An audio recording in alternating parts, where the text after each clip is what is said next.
O agosto daquele ano de 1899 tinha chegado com uma secura que rachava a terra, como se o próprio chão estivesse com sede. O cerrado estendia suas raízes retorcidas para baixo em busca de qualquer umidade escondida, enquanto o sol batia de cima com a arrogância de quem sabe que ninguém pode mandar embora. Mariana caminhava. Há quanto tempo já não sabia dizer com precisão. O sol tinha saído com ela ainda na periferia do vilarejo de São Benedito do Sertão. E agora estava já tão alto e tão branco que parecia ter perdido a cor de tanto queimar. Os pés dela, sem sandálias, as sandálias tinham ficado para trás na confusão da manhã, jogadas no terreiro pelo coronel Belmiro, como se fossem lixo, como se ela fosse lixo. Arrastavam pela terra vermelha e quente em busca de um ritmo que o corpo já não tinha mais condições de manter. A barriga pesava. Pesava de um jeito que não era só físico. Era o peso de uma vida que ainda não tinha nome, ainda não tinha rosto, ainda pulsava dentro dela com uma teimosia que às vezes parecia a única coisa verdadeira naquele mundo que tinha desmoronado faz 3 meses, quando Joaquim morreu. Joaquim, o marido, o homem bom. O homem que plantava feijão e cantarolava enquanto trabalhava, que sempre guardava o pedaço maior do pão para ela, que nunca levantou a voz nem uma única vez em 6 anos de casamento. Joaquim, que morreu de febre numa quarta-feira chuvosa de maio, sem ter podido ver o filho que estava por vir, sem ter podido se despedir direito, sem ter podido deixar nada escrito que protegesse a mulher e a família que tanto amava. Sem nada escrito. Era aí que o coronel Belmiro entrava. Irmão mais velho de Joaquim, o coronel, título que ele mesmo tinha se dado, não havia nenhum serviço militar por trás daquelas palavras. Era dono de cartório, de 2 fazendas e de uma reputação construída tijolo por tijolo sobre a humilhação alheia. Com Joaquim vivo, Belmiro mantinha distância respeitosa, porque sabia que o irmão era o queridinho da região, que todo mundo gostava dele, que qualquer coisa feita contra a família de Joaquim voltaria como maldição sobre o nome dos Dourado. Mas Joaquim morreu. E aí Belmiro esperou exatamente 40 dias de luto fingido, de visitas ao velório e à missa de 7º dia com o chapéu na mão e a expressão de quem sofre. E no 41º dia apareceu na porta da casa onde Mariana morava com um papel na mão e 2 homens atrás dele. Essa propriedade está registrada em nome da família Dourado, tinha dito, com aquela voz mansa e cruel de quem sabe que pode esmagar devagar. Meu irmão não deixou testamento. Por lei, volta para os herdeiros legítimos. E você, minha senhora, não é herdeira de nada, é apenas a viúva. Mariana tinha tentado falar. Tinha tentado explicar que morava ali, que aquela era a casa dela e de seu filho, que havia outro filho chegando que precisava de tempo. Que havia decência nesse mundo e humanidade e compaixão. Belmiro a ouviu com a paciência de quem está esperando a tempestade passar para retomar o que considera seu. Quando ela terminou, ele dobrou o papel cuidadosamente, colocou de volta no bolso do paletó de linho branco e disse, com aquela calma que era a forma mais elaborada de crueldade: "Você tem até amanhã cedo." Pedro, o filho de 9 anos que estava atrás da mãe, ouvindo tudo, sem entender completamente, mas sentindo cada palavra como facada, tinha apertado a mão dela com uma força que era grande demais para um menino daquele tamanho. E na manhã seguinte, eles foram embora. Não com muita coisa. Uma trouxa pequena com 2 mudas de roupa, o terço de prata que era da mãe de Mariana, uma fotografia pequena de Joaquim, tirada no dia do casamento, um pedaço de queijo que ainda restava na despensa, 3 moedas que eram tudo que havia escondido dentro do colchão para emergências. Aquelas eram a emergência. Caminharam primeiro em direção ao vilarejo, pensando em pedir ajuda à Dona Generosa, a parteira que tinha assistido ao parto de Pedro e que sempre tratou Mariana com gentileza. Mas Dona Generosa abriu a porta, viu a situação, olhou para os lados como quem verifica se está sendo observada e disse em voz baixa: "Eu queria poder ajudar Mariana, mas o Coronel Belmiro é homem com muito braço nessa região. Se eu te acolho aqui, ele pode vir em cima de mim também." E fechou a porta com uma delicadeza que era quase pior do que se tivesse batido. Tentaram na casa do padre Cipriano. O padre abriu, ouviu, suspirou fundo como quem carrega o peso do mundo nos ombros e ofereceu o que chamou de solução temporária. "Posso te dar comida para o caminho e uma bênção para a jornada. Mas abrigar uma viúva grávida aqui na casa paroquial, você sabe como as línguas correm, Mariana. Seria mal interpretado. Você entende?" Ela entendeu. Entendeu demais. Entendeu que numa hora assim o mundo encolhe, as portas fecham e o que sobra é a estrada. E foi para a estrada que ela e Pedro foram. Seguiram a estrada de carroça que saía do vilarejo em direção ao norte, na direção vaga de onde Mariana tinha ouvido falar que havia trabalho, havia fazendas maiores, havia gente que precisava de mão de obra. Não tinha plano concreto. Tinha só a direção e a teimosia de continuar colocando um pé na frente do outro enquanto o corpo ainda aguentasse. Pedro caminhava ao lado dela sem reclamar. Esse menino que tinha os olhos do pai e a testa firme da mãe, que tinha crescido num tom de voz tranquilo e num lar sem gritos, e agora estava ali, descalço na terra quente, carregando a trouxa pequena no ombro como se fosse o fardo mais natural do mundo. De vez em quando ele olhava para a barriga da mãe com uma expressão que tentava esconder a preocupação, mas não conseguia completamente. Era uma expressão adulta demais para um rosto de 9 anos. Uma expressão que fazia Mariana querer sentar na beira da estrada e chorar até secar, mas ela não podia, porque se ela sentasse, talvez não conseguisse levantar mais. Então, continuava andando. O sol foi passando pelo meio do céu e começando a descer para o lado do poente, quando as pernas de Mariana começaram a tremer de um jeito diferente. Não era cansaço comum.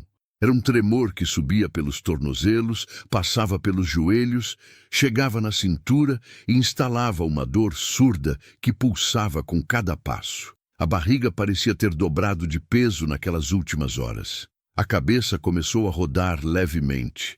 Aquele tipo de tontura que vem quando o corpo está mandando avisos que a mente teima em ignorar. "Mãe", Pedro disse parando, "você tá branca." "Estou bem", ela respondeu. E a mentira saiu tão automática que nem doeu. "Não tá, não", ele disse com aquela franqueza de criança que não aprendeu ainda a mentir com elegância. "A senhora tá cambaleando." Mariana parou. Encostou a mão livre numa aroeira fina à beira da estrada e fechou os olhos por um momento. Por dentro, fez o que sempre fazia quando chegava no limite. Chamou Joaquim pelo nome, como se ele pudesse ouvir de onde quer que estivesse. "Joaquim, me dá força. Só um pouco mais. Só até eu encontrar um lugar." Abriu os olhos. Do lado direito da estrada, a uns 200 metros, havia uma construção baixa de pau a pique, meio escondida por uma moita de mamona brava que tinha crescido sem controle ao redor. O telhado de capim estava pela metade, metade ainda de pé, metade já virado para o lado, aberto para o céu. Mas havia paredes, havia sombra, havia um espaço que podia servir de abrigo para esperar o sol cair um pouco. "Ali", Mariana apontou. Foram até lá com cuidado. Pedro na frente abrindo caminho com um galho que catou do chão, varrendo as plantas invasoras, como se fosse um explorador abrindo trilha. A porta estava caída, apoiada de lado no batente. O interior era pequeno, cheirando a terra velha e mato seco, com um canto onde havia restos de palha que deviam ter sido colchão de alguém uma vez, muito tempo atrás. Mas havia sombra. E naquele momento, sombra era luxo. Mariana se sentou com dificuldade na parede, deslizando as costas pela argamassa descascada até o chão de terra batida. Pedro sentou ao lado dela, tão perto que ela sentia o calor do ombro pequeno dele contra o braço. Abriram a trouxa. Partiram o pedaço de queijo em dois. Mariana tentou dar a parte maior para Pedro. Ele a empurrou de volta com uma seriedade que lembrou tanto Joaquim que ela teve que morder o lábio para não chorar. Comeram devagar, cada mordida pequena e calculada, como se soubessem que precisava durar. A água tinha acabado há tempo. Mariana olhou para as mãos. Estavam rachadas nas pontas dos dedos, a pele grossa de trabalho doméstico, as unhas quebradas e com terra por baixo. Mãos de mulher que sempre trabalhou, que nunca ficou parada esperando alguém resolver as coisas por ela. Mãos que amassaram pão, lavaram roupa, capinaram quintal, ergueram cercas pequenas, prepararam remédio de erva quando Pedro ficou doente. Mãos que iriam continuar trabalhando, só precisavam de uma chance, só precisavam que alguém abrisse uma porta. Pedro adormeceu, encostado no ombro dela, quando o sol foi baixando e a sombra foi ficando mais fresca. Mariana ficou acordada, olhando para a abertura sem porta da casinha, onde a luz dourada do fim de tarde entrava e pintava o chão de terra de um laranja quente que era quase bonito, num jeito cruel de ser bonito, porque beleza que você vê quando está sofrendo dói de um jeito diferente. Ela colocou a mão na barriga. A vida lá dentro se mexeu. Um movimento suave, como alguém virando de lado para achar posição mais confortável. Mariana sentiu o coração apertar, com uma ternura tão grande e tão dolorosa, que mal conseguia respirar. Eu vou te proteger, ela sussurrou, tão baixinho que nem Pedro dormindo pôde ouvir. Não sei como ainda, mas vou. Te prometo que vou.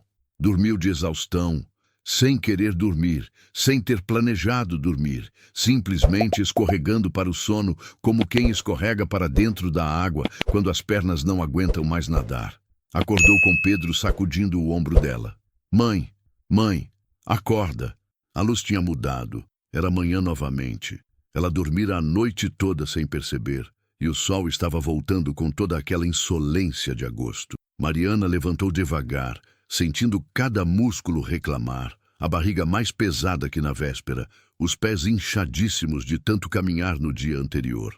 Tem fumaça ali longe, Pedro disse, apontando pela abertura da porta, do lado de lá, daquela cerca. Mariana olhou. De fato, a poucos quilômetros dali, para além de uma linha de cerca de mourões novos que marcava o limite de alguma propriedade, havia uma coluna fina de fumaça subindo. Podia ser de cozinha, podia ser de queimada de roçado, mas havia uma esperança dentro dela que escolheu a interpretação mais benevolente. Vamos, ela disse. Levantaram, arrumaram a trouxa, retomaram a estrada. Mariana estava descalça. As sandálias não tinham sido colocadas na trouxa na pressa de sair, e a terra da manhã ainda tinha aquela umidade superficial do sereno que evaporaria em minutos quando o sol batesse de verdade. Por agora, era quase alívio nos pés doloridos. Andaram pela estrada principal por uns 20 minutos antes de encontrar o portão. Era um portão de madeira simples, mas bem construído, preso por corrente e cadeado. Do lado de fora, uma tábua talhada à faca com as palavras Fazenda Boa Vista. Mariana parou diante do portão. A fazenda se estendia além, vasta e bem cuidada. Isso ela podia ver mesmo dali. Pastos verdes de capim-gordura, uma mangueira enorme no meio do terreiro, galinheiro limpo do lado direito, horta grande e organizada perto da casa. A casa em si ficava a uns 300 metros do portão, de madeira escura e boa, varanda coberta, janelas de rótulas fechadas. Tinha gado no pasto. Tinha fumaça saindo de um cano de lata que devia ser a cozinha de fundos. Tinha vida ali. Tinha alguém. Mariana pôs a mão na corrente do portão e hesitou. Quantas portas ela tinha batido no dia anterior e todas tinham se fechado na cara dela. Quantas vezes ela tinha engolido a humilhação de pedir e receber o não. Havia um orgulho dentro dela que não era vaidade, era sobrevivência. A consciência de que cada recusa deixava uma marca, que cada porta fechada tirava um pedaço do que ainda restava de si mesma.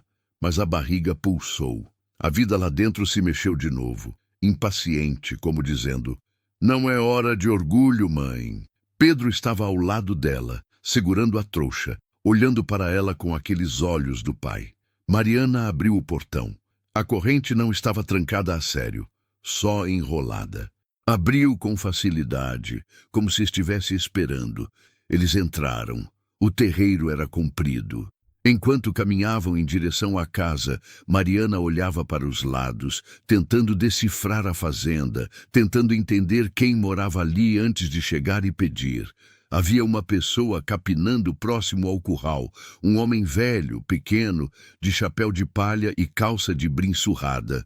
Ele olhou para eles, parou por um momento, mas não veio. A varanda estava vazia. Mariana subiu os 2 degraus de madeira e bateu na porta principal com os nós dos dedos. Esperou. Bateu de novo. Houve um silêncio longo. O tipo de silêncio que existe nas casas habitadas por gente solitária, onde não há urgência de responder porque nunca há visita esperada. Depois, passos, pesados, ritmados, de homem que pisa com segurança. A porta abriu. Rodrigo tinha 42 anos. Mas carregava o peso de 60 nos ombros. Era alto, mais de 1,80 m, com ombros largos de quem trabalha pesado desde cedo, cabelo escuro com o primeiro cinza, aparecendo nas têmporas, barba de alguns dias que não era desleixo, mas era esquecimento. O esquecimento de quem vive sozinho e não tem quem lembre que tem espelho em casa. Os olhos eram castanho escuros, fundos, com aquela qualidade de olho que já viu demais e aprendeu a não revelar o que pensa. Ele olhou para Mariana. Ela estava de pé na varanda, descalça. O vestido de algodão desbotado, manchado de terra vermelha, o cabelo desfeito, a barriga enorme de grávida, os olhos fundos com olheiras profundas, os lábios secos e um pouco rachados da sede e do sol. Ao lado dela, o menino pequeno segurando uma trouxa que cabia numa das mãos de adulto, olhando para cima para o homem da porta, com uma mistura de medo e determinação. Rodrigo não disse nada por um momento. Olhou para a mulher, olhou para o menino, voltou os olhos para a mulher. E Mariana, que tinha ensaiado um discurso o caminho todo, que tinha preparado palavras cuidadosas e razoáveis para explicar a situação, sem parecer uma pedinte, sem parecer fraca, sem parecer o que o coronel Belmiro insistia em dizer que ela era. Mariana abriu a boca e as palavras certas simplesmente não saíram. O que saiu foi a verdade nua, porque estava exausta demais para mais nada. Meu nome é Mariana, sou viúva, não tenho para onde ir. Não estou pedindo esmola, estou pedindo trabalho. Posso cozinhar, limpar, lavar, costurar, cuidar de horta. Posso fazer qualquer coisa que precise ser feita. Em troca, só peço um lugar coberto para dormir e uma refeição por dia. Só isso. A voz dela não tremeu. Isso ela guardou para si como uma vitória pequena e necessária. Rodrigo ficou parado na porta por um silêncio que durou tempo demais. Olhou para ela de um jeito que não era julgamento, mas era avaliação. O olhar de um homem que aprendeu que o mundo tem mais mentira do que verdade e que não pode se dar ao luxo de engolir toda a história que lhe contam. Olhou para os pés descalços, para as mãos, para os olhos especialmente. E era nesses olhos, castanhos, fundos, com aquela dignidade obstinada que não se rendia mesmo no momento mais baixo, que havia alguma coisa que ele reconhecia. Não sabia bem o que ainda, mas havia. Deu um passo para o lado, abrindo espaço na porta. "Entra", ele disse. A voz era grave, seca, sem enfeite. "Vou buscar água." A casa era grande. Isso foi a primeira coisa que Mariana percebeu ao entrar. Não a escuridão, não o cheiro de madeira velha e de tempo parado, não o silêncio pesado que se instalava em cada cômodo como inquilino que pagou aluguel antecipado por anos, mas o tamanho. Era uma casa projetada para família numerosa, para geração sobre geração, para mesas longas e risadas no corredor e quartos cheios. E estava vazia. A sala de entrada tinha um sofá de couro escuro com uma manta de lã dobrada no encosto, uma mesa lateral com um castiçal de cobre que não foi polido faz tempo, um baú de madeira encostado na parede do fundo. Havia uma janela de rótulas na parede esquerda, fechada, e por baixo da porta, essa fenda de luz que entrava como invasora tímida. Rodrigo foi direto à cozinha, que ficava nos fundos. Mariana e Pedro ficaram parados na sala, sem saber se deviam sentar, sem saber onde olhar. Pedro ficou perto da mãe, os olhos percorrendo o ambiente com aquela curiosidade viva de menino que tenta entender tudo ao redor. "Pode sentar", disse a voz de Rodrigo de dentro da cozinha. Sentaram no sofá de couro. Pedro afundou um pouco e olhou para baixo com surpresa. Era o sofá mais macio que ele tinha sentado em muito tempo. Mariana sentou com as mãos no colo, a postura reta, os olhos atentos. Mesmo exausta, mesmo com o corpo pedindo para desabar de vez, havia uma tensão de vigilância que ela não conseguia desligar. Havia aprendido naqueles últimos meses que relaxar tinha custo. Rodrigo voltou com uma cuia de água e um copo de vidro grosso. Pôs o copo na mão de Mariana, encheu da cuia. Ela bebeu devagar, forçando-se a não engolir tudo de uma vez como o corpo pedia, porque sabia que estômago vazio não perdoa pressa. A água tinha gosto de mineral, de poço fundo, de boa. Encheu novamente, deu a Rodrigo, que a passou para Pedro sem que precisasse pedir. O menino bebeu com aquela gratidão sem palavras de quem está com sede de verdade. Rodrigo ficou de pé, encostado no batente da passagem para a cozinha, com os braços cruzados, olhando para eles com aquela expressão fechada e avaliadora que Mariana já estava começando a entender que era o rosto dele em repouso. Não raiva, não frieza deliberada, mas o rosto de quem construiu muros e esqueceu que os construiu. "Qual é o seu nome?" ele perguntou para Pedro. "Pedro?" O menino respondeu direto. "Quantos anos?" 9. Rodrigo assentiu, como quem registra a informação. "Você," ele disse para Mariana, "falou que sabe cozinhar." "Sim. Minha cozinheira foi embora faz 2 meses. Doença na família, não voltou mais." Pausa. "Eu cozinho mal." Havia quase algo de confissão naquilo. Mariana não sorriu, mas sentiu alguma coisa levemente diferente do medo puro que tinha carregado desde a manhã do dia anterior. "Então posso ser útil," ela disse. Rodrigo ficou um momento em silêncio, como se estivesse consultando algum conselho interno que só ele ouvia. Depois descruzou os braços e falou com aquela economia de palavras que ela já estava percebendo ser a característica central dele. "Tem um quarto nos fundos, pequeno. Era do capataz, que mora agora numa casinha no pasto. Você pode usar." Levantou-se e caminhou em direção ao fundo da casa, sem dizer mais nada, esperando que eles seguissem o que fizeram. O quarto era de fato pequeno. Uma cama de solteiro com armação de ferro, um colchão de palha coberto por uma colcha de retalhos, uma janela pequena com vidraça rachada no canto, uma tábua presa na parede servindo de prateleira. Mas havia 4 paredes inteiras. Havia teto de telha sem buracos. Havia uma fechadura na porta. Para Mariana, naquele momento, era palácio. "Tem banheiro nos fundos do quintal", Rodrigo disse. "Tem fogão a lenha na cozinha. Tem feijão e fubá no armário, frango no quintal. Se quiser cozinhar hoje, fica à vontade." Olhou para ela mais uma vez, aquele olhar fundo e avaliador, e saiu sem cerimônia.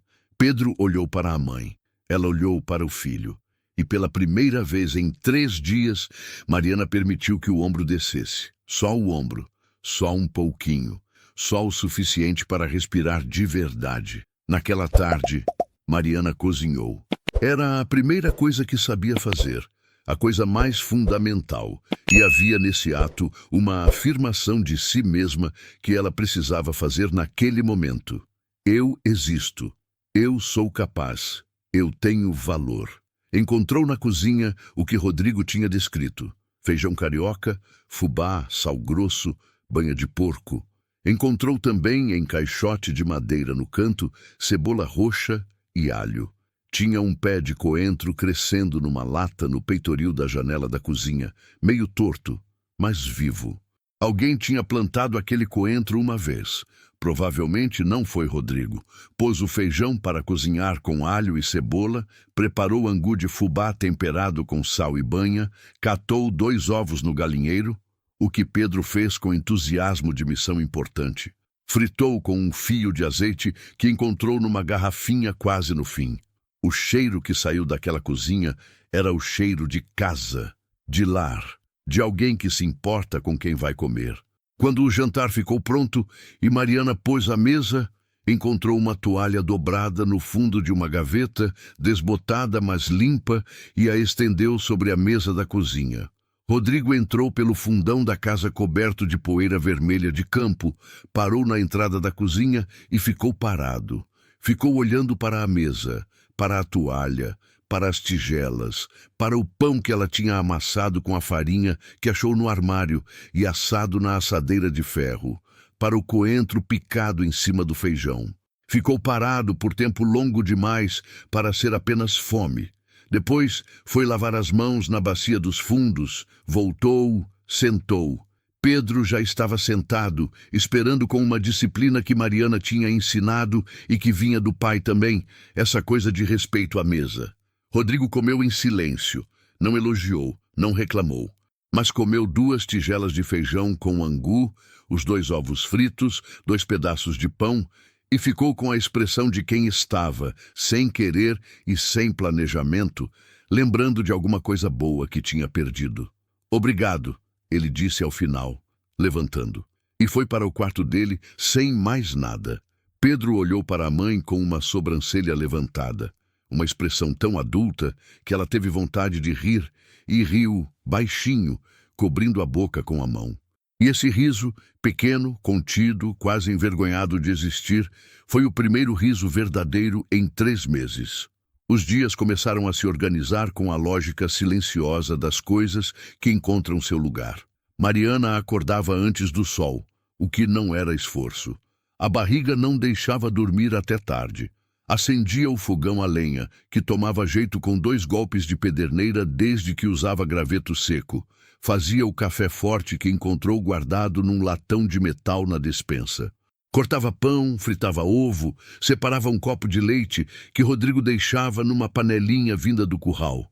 Quando ele saía para o campo, sempre antes das 6, sempre sem muito barulho, o café já estava na mesa. Ela nunca o viu notar, mas ele sempre comia.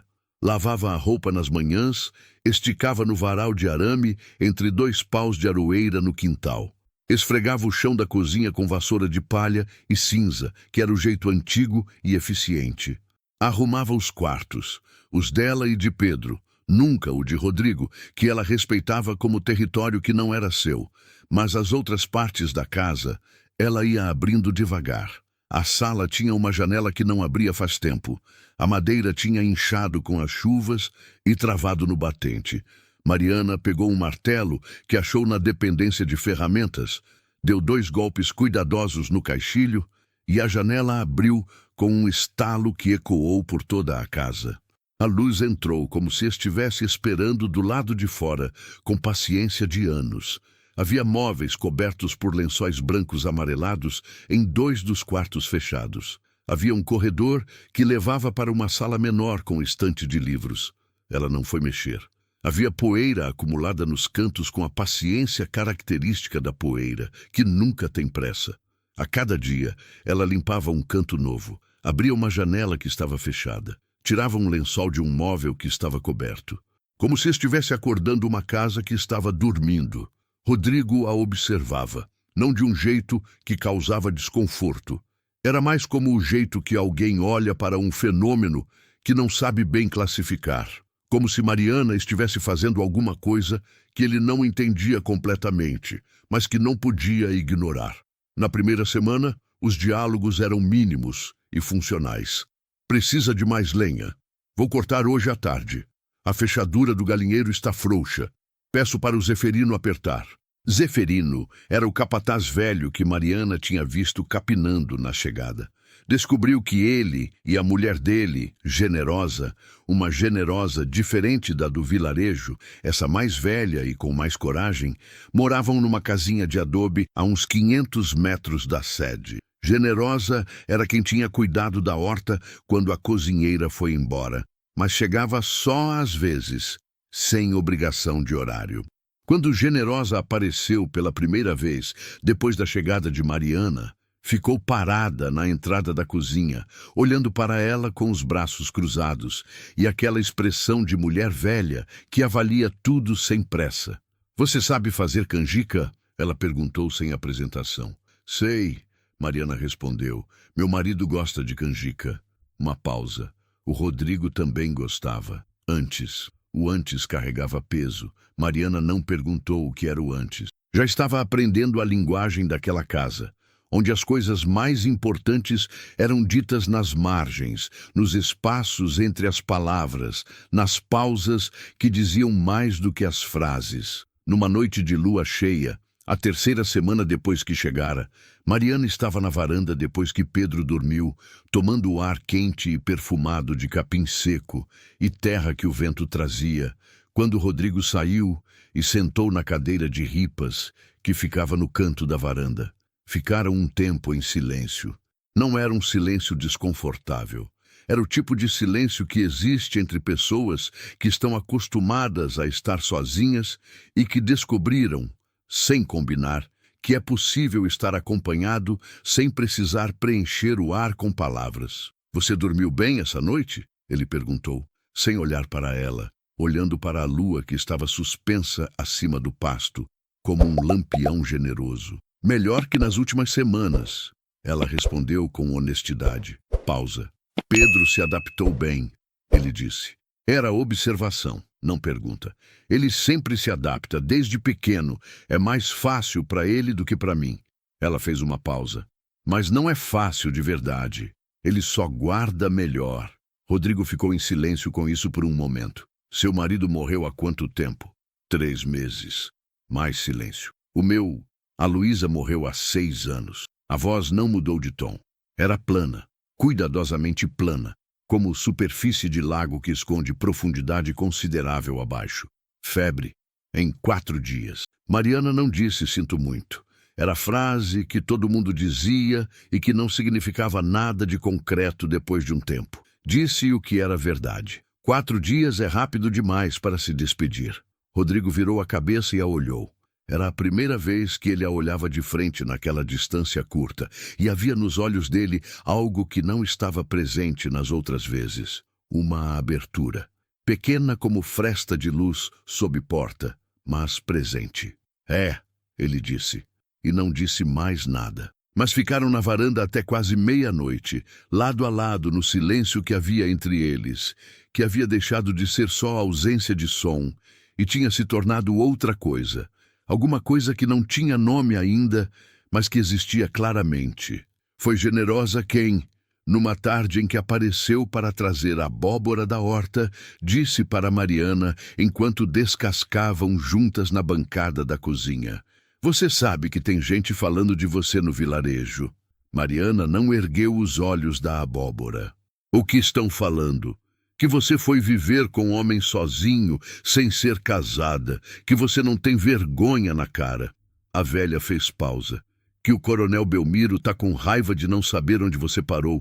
Agora Mariana ergueu os olhos. "Belmiro está procurando por mim? Está mandando perguntar. Ainda não apareceu pessoalmente." Generosa a olhou com aqueles olhos que não perdiam nada. "Mas vai aparecer. Tipo assim, não para enquanto não acha o que quer fechar." Mariana pôs a faca na bancada devagar.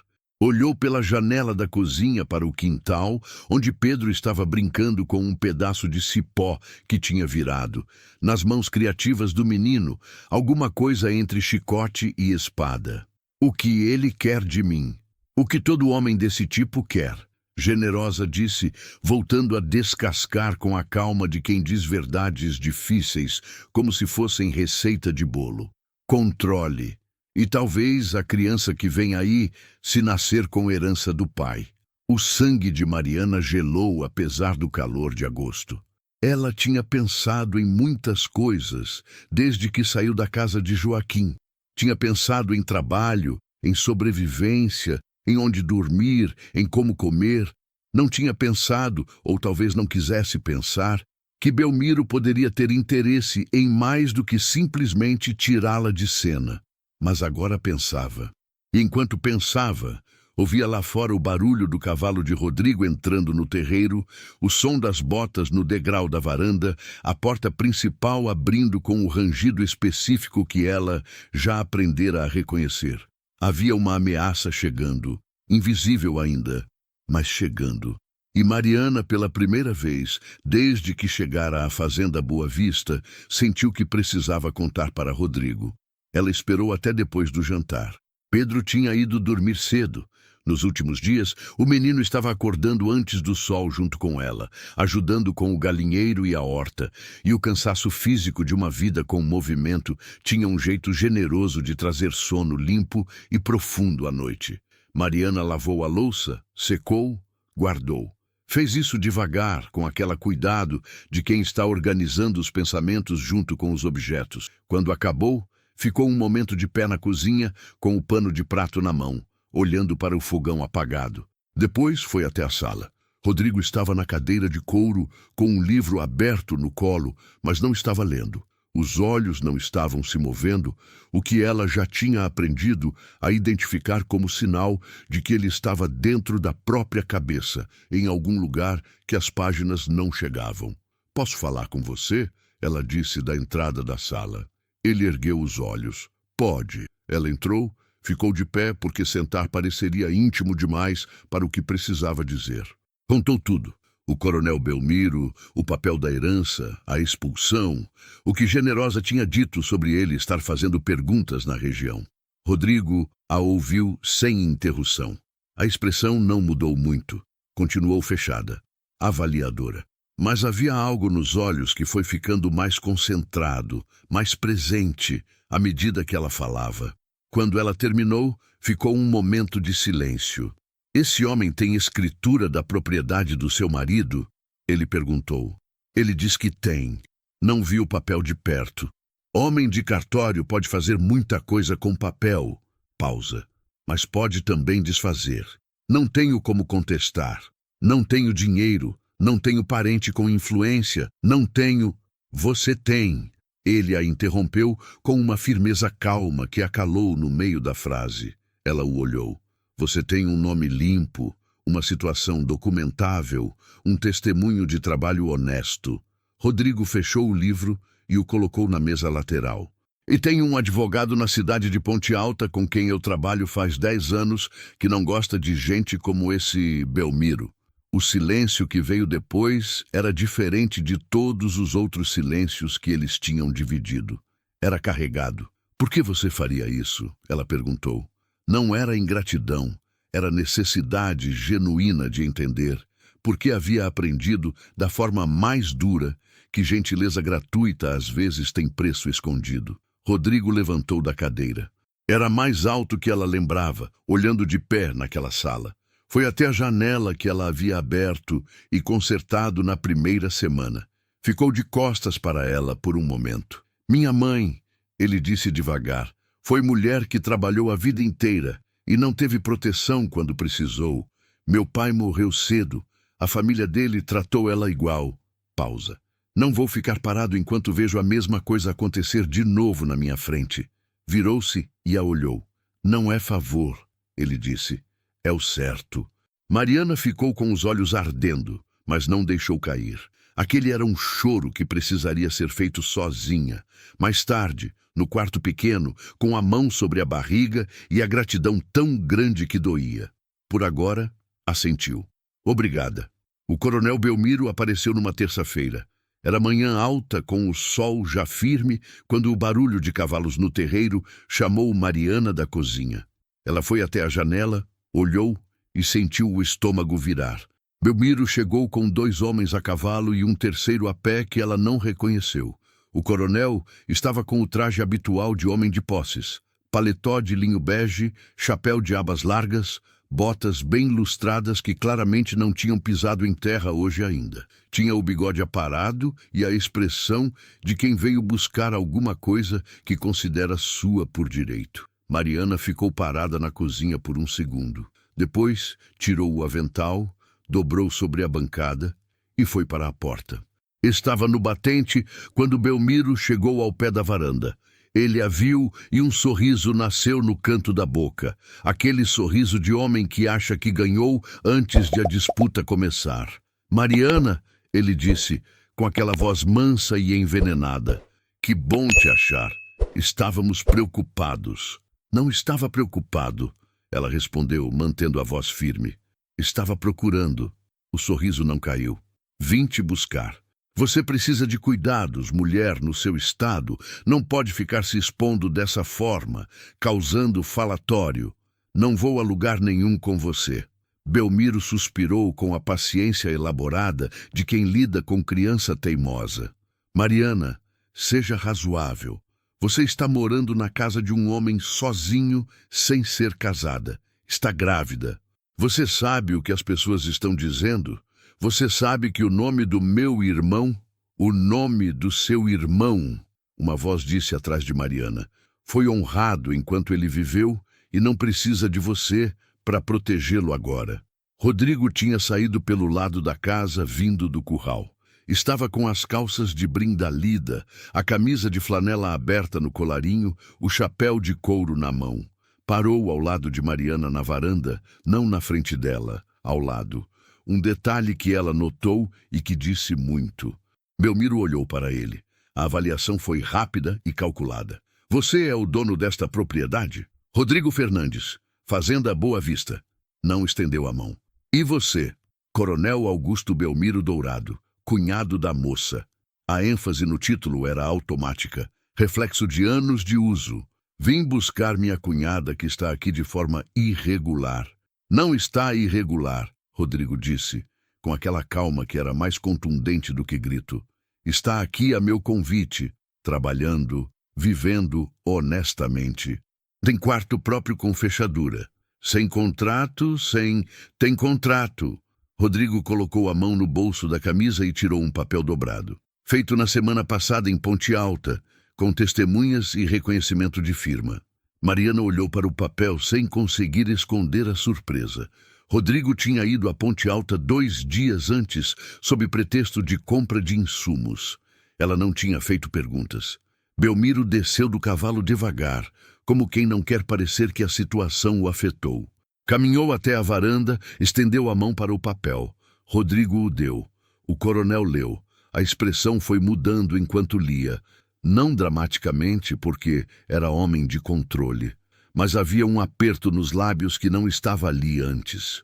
Isso aqui diz que ela é sua empregada doméstica, Belmiro disse, devolvendo o papel. Não muda o fato de que ela está morando, com decência, segurança e salário, Rodrigo disse.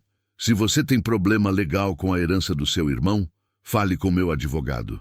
O nome está no papel. Pausa. Mas se veio aqui intimidar, pode voltar pelo caminho que veio. Houve um silêncio. Os 2 homens a cavalo de Belmiro ficaram parados, esperando o sinal do patrão. O terceiro, a pé, tinha ficado mais para trás. Belmiro olhou para Mariana com aquele olhar que dizia, isso não acabou. Sem palavras, com o olhar. Ela devolveu o olhar sem baixar os olhos. Ele colocou o chapéu, virou o cavalo, saiu sem se despedir. Naquela noite, quando Pedro dormiu, Mariana foi até a sala onde Rodrigo estava. Ele levantou os olhos quando ela entrou e havia neles a mesma qualidade de antes. Aquela abertura pequena que foi crescendo ao longo das semanas sem que ele percebesse. O contrato, ela disse. Você não me disse. Achei melhor ter antes de precisar. Foi muito. Ela buscou a palavra certa, certo da sua parte. Rodrigo levantou da cadeira, foi até a janela aberta, a janela que ela tinha consertado, ficou de costas para ela, olhando para o quintal coberto de lua. Mariana, ele disse sem se virar ainda, você está aqui faz 1 mês. Quase 2. Quase 2, ele repetiu. Uma pausa longa. Essa casa não parecia casa faz 6 anos. Era estrutura. Era teto e paredes. Virou-se finalmente. Você abriu as janelas. Abriu aquela do corredor que estava travada desde antes da Luísa morrer. Ninguém mexeu nela nesse tempo todo. Havia algo na voz dele que não era reclamação nem acusação. Era reconhecimento. Não precisava ter pedido licença para isso. Ela disse com cuidado. Não, mas foi diferente de como eu esperava que fosse. Pausa. Eu não esperava que fosse bom. O silêncio entre eles naquele momento tinha textura diferente de todos os outros. Havia nele algo que os dois sabiam que estava ali, mas que nenhum dos dois tinha nomeado ainda. Talvez por respeito. Respeito pela memória dele de Luísa. Respeito pela memória dela de Joaquim. Respeito pela gravidade do momento, que exigia que as coisas fossem ditas com cuidado se fossem ditas. Rodrigo cruzou a sala devagar, parou a um passo dela. Ela não recuou. Não sei como fazer isso, ele disse. E havia naquilo uma honestidade desarmante, vinda de um homem que controlava tudo ao redor com tanta competência. Faz muito tempo. Fiquei convencido que não havia nada mais para se fazer. Eu também fiquei, ela disse. Ainda faz pouco tempo. Eu sei. Ele olhou para ela com aqueles olhos castanho escuros que guardavam tanto. Não estou propondo pressa. Não estou propondo nada que você não queira. Mas preciso dizer o que é verdade, porque menti para mim mesmo por 6 anos e não sirvo mais para essa mentira. Ela esperou. Você me devolveu alguma coisa que eu achei que tinha perdido de vez, ele disse. Não sei nomear direito ainda, mas sei que quando você está aqui, a casa tem peso diferente. E quando você não está num cômodo, eu percebo. Mariana ficou um momento em silêncio com isso. Havia dentro dela um conflito que não era dúvida sobre ele. Era sobre si mesma. Sobre o direito de sentir de novo tão logo depois de perder. Sobre o medo de depender. Sobre a fragilidade de estar naquela posição de necessidade, onde qualquer coisa que sentisse poderia parecer para o mundo e para ela mesma como conveniência disfarçada de sentimento. Rodrigo, ela disse, preciso ser honesta também. Estou grávida. Vou ser mãe de novo. Tenho um filho. Minha situação é complicada. E não quero que você sinta obrigação de... Não é obrigação, ele disse, com aquela firmeza calma que era a característica central dele. Se fosse obrigação, eu teria parado no contrato e na defesa de hoje. Obrigação tem limite. Uma pausa. O que eu sinto não tem o limite da obrigação. Ela o olhou por um longo momento. O que você está propondo? Ela perguntou com voz direta, porque precisava ouvir claro. Que você fique, ele disse simplesmente. Não como empregada, como família, como... Ele escolheu a palavra com cuidado. Como o recomeço que os dois precisamos, se você quiser. A lua lá fora entrou pela janela aberta e cobriu a sala de prata. Mariana pensou em Joaquim, não com dor aguda, mas com a saudade serena de quem ama alguém, que foi e que fica no coração como pertence guardado com cuidado, não como ferida. Pensou no que Joaquim diria se pudesse falar. Pensou na testa firme de Pedro, nos olhos do filho que eram olhos do pai, nessa vida dentro dela que pulsava com tanta insistência. E pensou na janela travada que havia aberto. Às vezes, as coisas estão travadas de dentro por tanto tempo que a madeira incha, a luz não entra mais, e a casa esquece como é ter ar fresco. E tudo o que precisa é de 2 golpes de martelo certos no momento certo. Quero, ela disse. Casaram-se numa manhã de outubro, com chuva fina caindo no cerrado, como se o céu estivesse lavando o caminho. Não foi casamento grande. Padre Cipriano, o mesmo que havia fechado a porta para ela, veio até a fazenda, porque Rodrigo tinha mandado recado e o padre soube que era o tipo de convite que não se recusa de homem como Rodrigo Fernandes. Havia Zeferino e Generosa como testemunhas, Pedro de colete bem passado, com cara de responsabilidade enorme, e a chuva lá fora fazendo sua música no telhado de telha. Mariana usou o vestido de algodão branco de Luísa, que havia encontrado dobrado com cuidado numa caixa de cedro no quarto fechado. Rodrigo tinha mostrado a ela com a expressão de quem entrega alguma coisa sagrada e pede que seja tratada como tal. e ela a havia recebido com as duas mãos e o coração entendendo o peso do gesto. Não era abandono do passado, era passagem de testemunho. As mãos de ambos tremeram levemente quando o padre juntou as delas. Pedro ficou de pé ao lado da mãe com seriedade, que durou até o momento em que Rodrigo, se ajoelhando na altura do menino depois da cerimônia, estendeu a mão e disse: "Pode me chamar de Rodrigo, ou de outra coisa, se você quiser." Pedro pensou por um segundo com aquela expressão adulta dos olhos do pai e disse: "Pode ser só Rodrigo por enquanto." Rodrigo assentiu com respeito. "Por enquanto tá bom."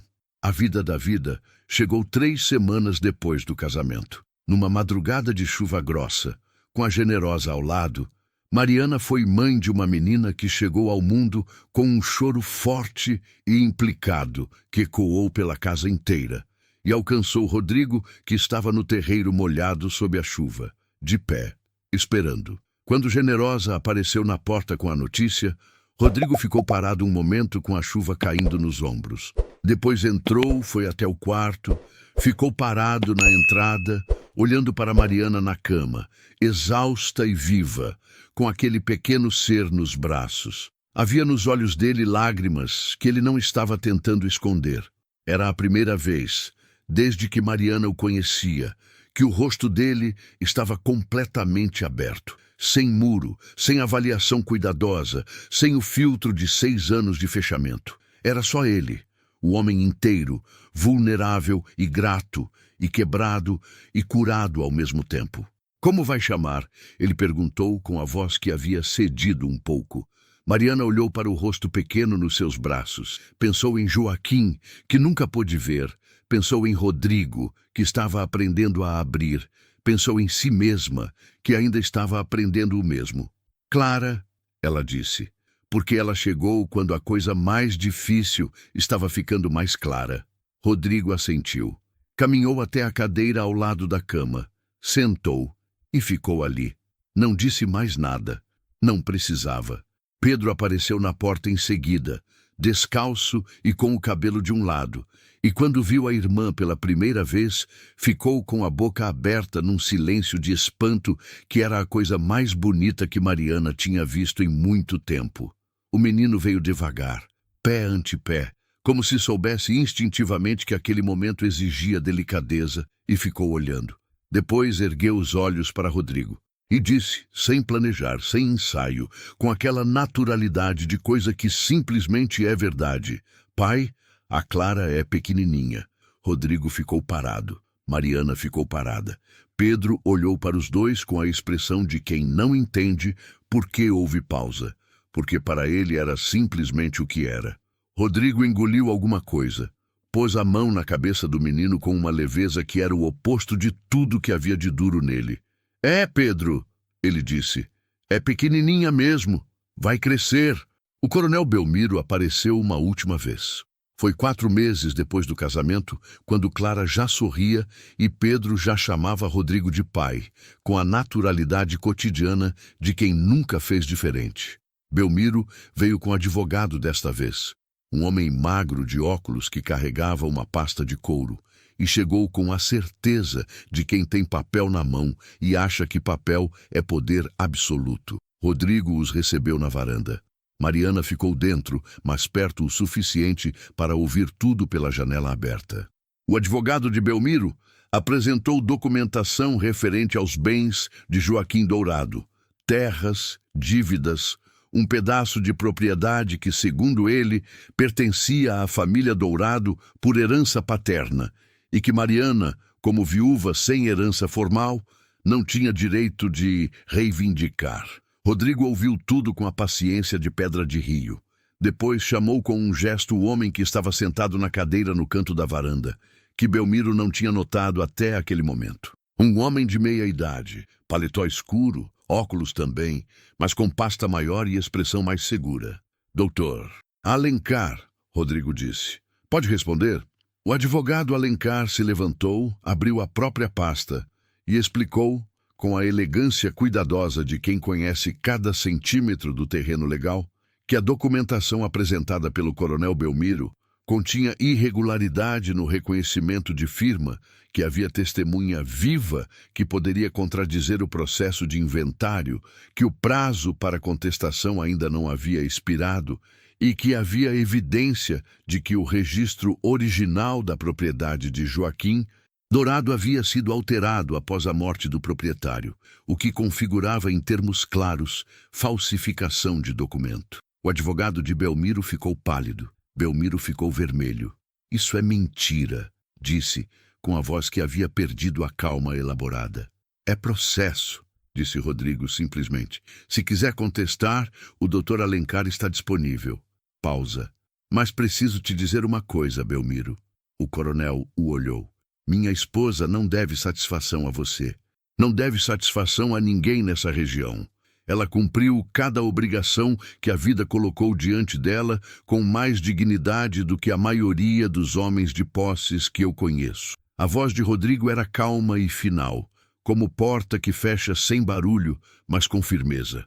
Se você voltar aqui com papel ou sem papel, vou tratar como invasão. Belmiro ficou parado por um momento com aquela queixo travado de homem que não está acostumado a perder. Depois virou-se, deu sinal para o advogado e foi embora. Desta vez, sem o sorriso no canto da boca. Os meses viraram estação e a estação virou ano. A fazenda Boa Vista foi, devagar e depois de uma vez, tornando-se de novo o que havia sido construída para ser, uma casa de família. Rodrigo acordava cedo. Sempre acordaria cedo, isso não mudara, mas havia mudado a cena que encontrava ao levantar. Havia café feito, havia cheiro de pão, havia o barulho de Pedro cuidando do galinheiro com aquela seriedade voluntária de menino que encontrou propósito nos animais e na terra. Havia Clara na rede de varandinha que Rodrigo havia armado ele mesmo num sábado de tarde, no silêncio concentrado de quem está fazendo alguma coisa que importa. Havia janelas abertas. Todas as janelas estavam abertas. A casa que havia sido estrutura havia virado lar, com aquela distinção fundamental que não está nas paredes ou no telhado, mas no que pulsa entre as pessoas que habitam o espaço. No café que alguém faz, pensando em quem vai beber, na voz que chama de outro cômodo, no riso que ecoa no corredor sem razão específica, além de ser vivo e estar junto. Rodrigo parava às vezes no meio da lida do campo e ficava um momento parado, olhando para a casa no horizonte. Para a fumaça fina do fogão, para as roupas no varal, para a janela do quarto onde às vezes via a silhueta de Mariana passando. E havia dentro dele uma coisa que ele tinha desaprendido tanto que demorou tempo para reconhecer. Era a gratidão. Não a gratidão de quem recebe favor, mas a gratidão profunda e quieta de quem estava perdido e foi encontrado, não por ninguém, mas por si mesmo, que precisou de outra pessoa presente para se lembrar do caminho de volta. Num domingo de tarde, com a chuva de novembro caindo mansa no cerrado, toda a família estava na varanda. Rodrigo na cadeira de ripas, com Clara no colo, o bebê sério com a concentração de quem está descobrindo as próprias mãos. Pedro, deitado no chão de madeira com um livro que Rodrigo havia trazido de Ponte Alta. O menino havia descoberto que gostava de ler, que as histórias eram como campos que não tinham cerca. Mariana na cadeira ao lado, remendando uma camisa de Rodrigo, com aquela atenção calma ao trabalho, que era a expressão mais honesta de quem ela era. A chuva caía. O cheiro de terra molhada subia do quintal misturado com o perfume das flores amarelas do ipê, que havia florescido cedo aquele ano. Pedro ergueu os olhos do livro. "Mãe!" ele disse. "A senhora acha que a gente vai ficar aqui para sempre?" Mariana ergueu os olhos da costura. Olhou para o filho, olhou para Clara no colo de Rodrigo. Olhou para o perfil de Rodrigo, que tinha os olhos na chuva, mas os ouvidos no filho. "Acho que sim", ela respondeu. Pedro voltou ao livro com a satisfação simples e completa de quem recebeu a resposta que precisava. Rodrigo não disse nada, mas a mão que estava no ombro de Clara desceu devagar pelo chão, por cima da tábua de madeira, e pousou sobre a mão de Mariana, que segurava a agulha. Ela não levantou os olhos. Continuou o ponto. mas a mão ficou. E a chuva caiu o domingo inteiro sobre a fazenda Boa Vista, que havia aprendido de novo o que era ser viva. Salto temporal. 10 anos depois. A fazenda havia crescido.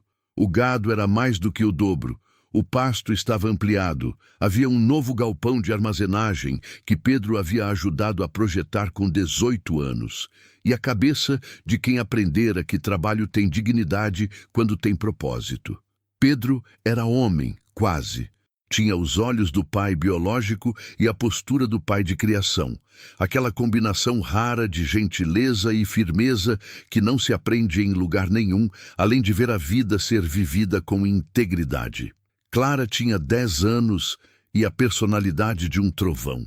Curiosa, implicante, risonha, com a testa da mãe e os olhos da avó paterna que Rodrigo às vezes mencionava com aquela ternura de quem honra o passado, sem deixar que ele bloqueie o presente. Havia também Manuel, de 6 anos, chegara 2 anos depois de Clara, como se o corpo de Mariana tivesse decidido que havia espaço para mais amor. Com a cara de Rodrigo e o jeito de Mariana, mistura que a generosa dizia ser a mais bonita combinação que havia visto em 70 anos de vida. Zeferino havia morrido 2 anos antes, sereno, na cama, com a generosa ao lado e a família toda presente. Rodrigo tinha sido o primeiro a chegar quando recebeu o recado, e havia ficado com o velho até o fim, o que a generosa nunca esquecera, e que mudara para sempre a forma como ela olhava para ele. O coronel Belmiro havia perdido as 2 fazendas em processo judicial que o Dr. Alencar conduzira, com aquela elegância precisa de quem conhece cada irregularidade do adversário. Havia voltado para a cidade de origem, diminuído, sem o título que se dera, sem a reputação que construíra sobre a humilhação alheia. Mariana soubera por carta de uma prima distante. Não havia sentido nem alegria nem tristeza. Havia sentido simplesmente que aquele capítulo estava fechado. A vida tem uma justiça própria, lenta e sem alarde, mas consistente.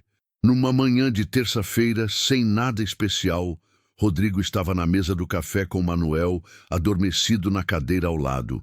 O menino tinha mania de aparecer na cozinha antes de acordar de verdade e ficava sentado com os olhos fechados até o cheiro de café trazê-lo de volta. E Mariana estava de pé no fogão mexendo o mingau. Rodrigo ficou olhando para ela por um momento, para as costas dela, para a forma como ela mexia a colher de pau, com aquele ritmo que ele conhecia melhor do que qualquer som da fazenda.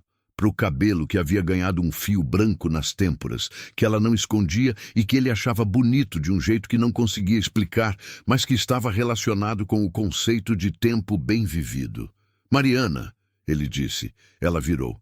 Nada, ele disse. Só queria ver você olhar para cá. Ela o olhou por um segundo com aquela expressão que em 10 anos ele havia aprendido a ler como a versão mais íntima do sorriso dela. Não o sorriso da boca, mas o sorriso dos olhos, que era maior e mais verdadeiro. Virou de volta para o fogão. E Rodrigo tomou o café no silêncio daquela cozinha que cheirava a mingau e lenha e vida, com o filho dormindo ao lado, com os outros lá na casa começando a acordar, com a fazenda lá fora abrindo outro dia de trabalho e continuidade e legado. Havia chegado à conclusão, naqueles 10 anos, que o amor não é o trovão que derruba. O trovão é espetáculo. O amor de verdade, o amor que dura e que sustenta e que é capaz de curar, é a chuva mansa que cai devagar e vai encharcando a terra que estava seca, até ela lembrar que sempre soube brotar. É isso que Mariana havia feito naquela casa. Não chegara com espetáculo. Chegara descalça, exausta, com a dignidade de quem não se rende mesmo quando tem todo o motivo do mundo. E regara a terra seca. Na parede da sala, onde havia o retrato de casamento, tirado por fotógrafo que passou pela região 2 anos depois, porque na época da cerimônia não havia quem fizesse, havia também um pedaço de madeira talhado à faca, com letras tortas, que Pedro havia feito aos 12 anos como surpresa de aniversário para a mãe. As letras diziam: alguns amores não nascem do encanto, mas da dor compartilhada e do cuidado diário. Mariana passava por aquela plaquinha todos os dias. Às vezes parava. Ficava um momento olhando. Pensava em Joaquim, que havia sido o amor do início, o amor que ensinou. Pensava em Rodrigo, que havia sido o amor do recomeço, o amor que ficou. Pensava em Pedro, que havia crescido com olhos do pai, e postura do padrasto e coração todo seu. Pensava em Clara e Manuel, que eram a prova viva de que vida insiste em brotar mesmo na terra mais ressequida. E pensava na estrada de Terra Vermelha, naquele agosto de 1899, nos pés descalços, na barriga que pesava, no portão que havia aberto, sem saber o que estava do outro lado. Havia alguma coisa de fé nisso.